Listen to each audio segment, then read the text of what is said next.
for society at large. What I'd like to do is just go through some of the people that I profiled in the book and discuss some of the examples of hypocrisy that I uncovered, and then I would love to have a discussion with people who agree or dissent from my position, or perhaps have some other examples that they would like to raise. What I did essentially in Do As I Say, Not As I Do was try to identify 11 leaders of the liberal left. Now that's a sort of a broad category, but I wanted to include elected officials, people like Senator Ted Kennedy and Senator Hillary Clinton and Congresswoman Nancy Pelosi. But I also wanted to include some of the thinkers or the idea people or celebrities on the left, people like Al Franken and Michael Moore or Ralph Nader. And finally, I also wanted to include a few of the academics who are very popular on college campuses, who have a very large following among the intellectual left. So, for example, I include Noam Chomsky, the radical professor at MIT, and Cornel West, who is now at Princeton University. And what I essentially did was look at their statements, the views that they express on a whole host of issues, and then examine whether they actually live up to the standards that they established. So let's begin, for example, with Noam Chomsky, who is the first chapter in the book. And the reason I begin with Chomsky is he's really one of the grandfathers of the liberal left in America today. Noam Chomsky has perhaps been more aggressive than anyone in denouncing the Pentagon. He has called the Pentagon the most hideous institution on the face of the earth.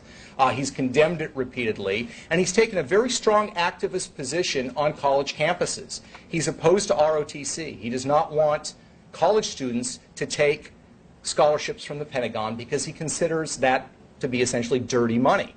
He has also condemned professors who did contract work for the Pentagon or who went from academia to the Pentagon and back to academia again. He said that they were not being morally consistent and they're being hypocrites. Well, what's interesting about that is that if you look at Noam Chomsky and his position at MIT and where his research funding comes from, it comes almost entirely from the Pentagon. In fact, it has made him a millionaire. He's made millions of dollars over the years working at MIT. By taking a position at the Institute of Electronics at MIT, rather than just being on the regular faculty, he got higher salary, he got more research money, and it was a net benefit to him to work for the Pentagon. His wife, who's also an accomplished linguist, has additionally done Pentagon contract work. So I asked Chomsky, I sent him an email and said, how can you condemn, morally condemn, students taking ROTC money from the military? How can you call the Pentagon the most hideous institution on the face of the earth and yet take money from them? And Chomsky's answer, I think, was very puzzling, particularly for those who, on the left, who idolize him as being very plain-spoken.